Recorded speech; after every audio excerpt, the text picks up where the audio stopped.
What's going on, everyone? Jeremy here from The Quartering. I hope you're having a wonderful day.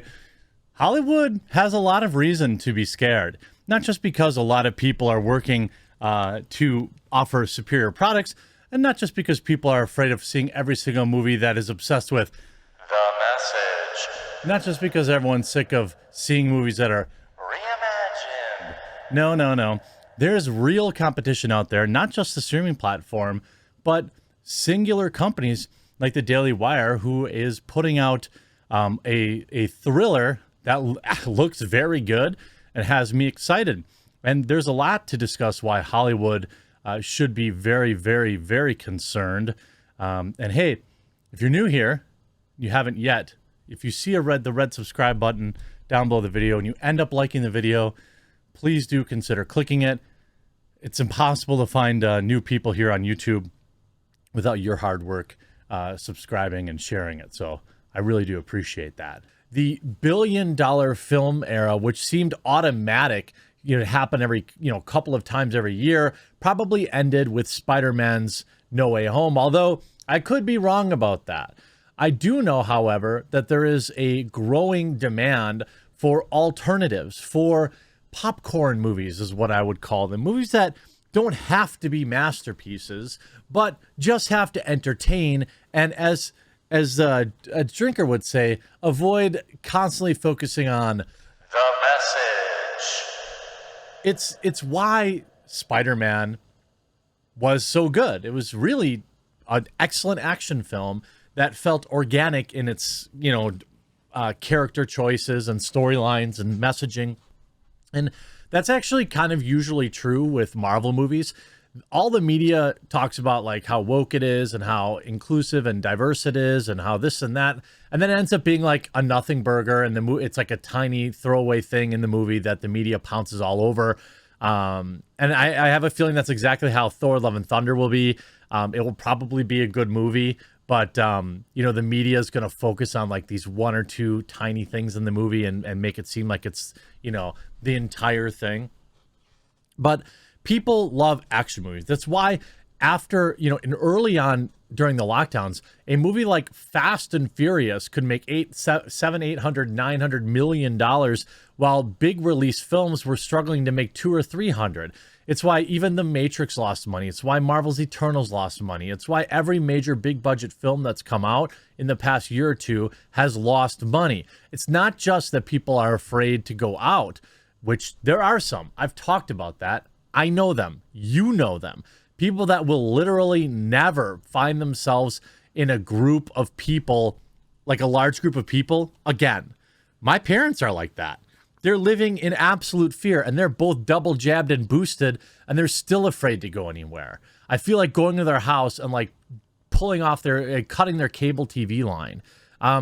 So there are people like that will never go back to the movies, but those people will often still stream stuff. However, now you have a company like Daily Wire who is releasing their second movie. You guys know I covered in depth Terror on the Prairie with Gina Carano. I still have that interview ready to go as soon as the embargo is lifted. I have an idea when that's going to be because the movie comes out. Actually, I don't know if that's public, but soonish. But the Daily Wire put out Run, Hide, Fight, which, regardless of who made that movie, probably wasn't necessarily something I would have went out of my way to see, but it was a decent movie. The Rotten Tomatoes reviews of it were like 95%, even though the critics gave it like a 15%.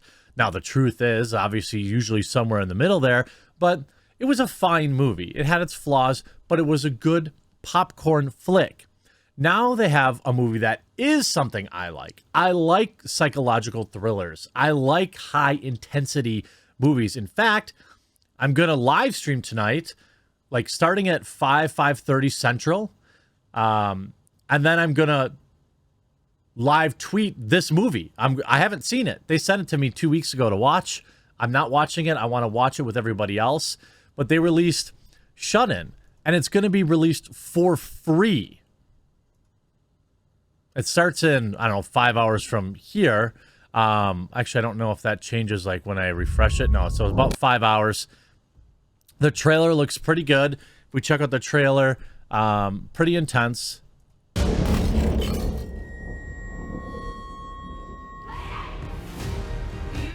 I don't know if I can play this with the music, but like locked her in there and like it. Now you must pay. Your daughter, she's very pretty.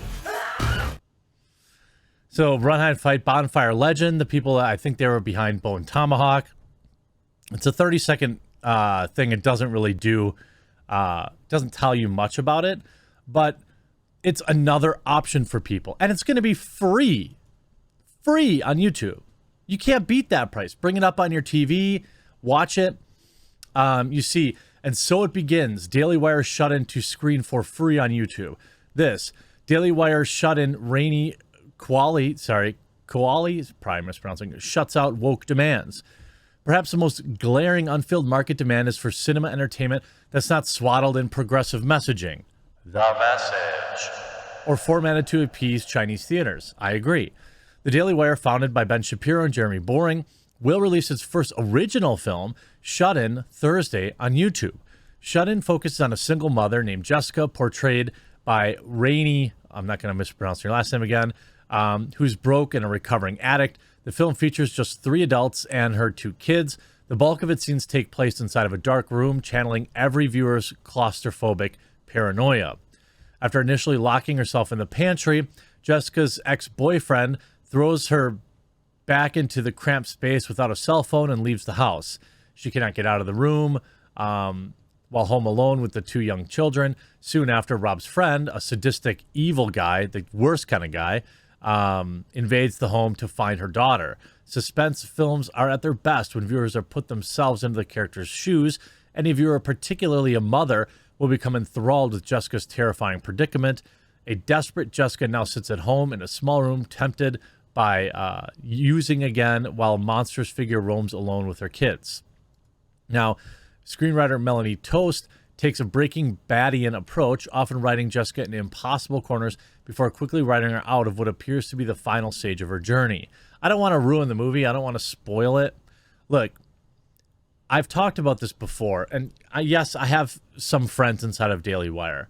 They're not paying me to make this movie or video, and I'm also not blatantly saying that you should watch this movie. I'm not going to go over the top. I'm not saying that Outkick is either, but there is that pressure on people, right? Especially when your channels, like when you're a channel who, it works really hard to get out of the algorithm, tries to find new people, there is that implication. But I do think Run, Hide, Fight was a very decent film. This looks much better to me. I'm also very excited for Gina Carano's film. I want to stop short of just telling people, hey, it's not Hollywood, so give money, or you should just support it. It's the same thing. Like, I think it's cringe when people are like, oh, we're a coffee company. We're going to take Trump's, misspelling on Twitter and build a whole brand around it to own the libs. I don't like that. I generally don't support that.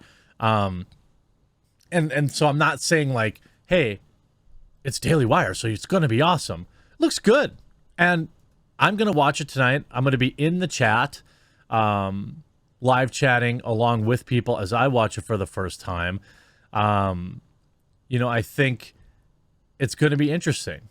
Their last numbers were I think there was in the several 100,000 people that watched it. So it's going to be interesting to see how it works with YouTube. But more importantly, the bigger picture, what will this do? Like in a sea of just endless entertainment, you could stop making new movies right now and still probably enjoy good films until the end of times. But in a sea of options, if I'm going to choose between 2 movies that I don't really know, one way or another, how they're going to work out, I definitely would rather support one that isn't spending its entire time on The Message or another garbage reimagining put out by Hollywood or whatever that case may be. So, I'm throwing my support behind Shut-In tonight. I should have probably got an interview with the actress, some of the people on the set, but it looks good. It looks good. And I'm going to watch it.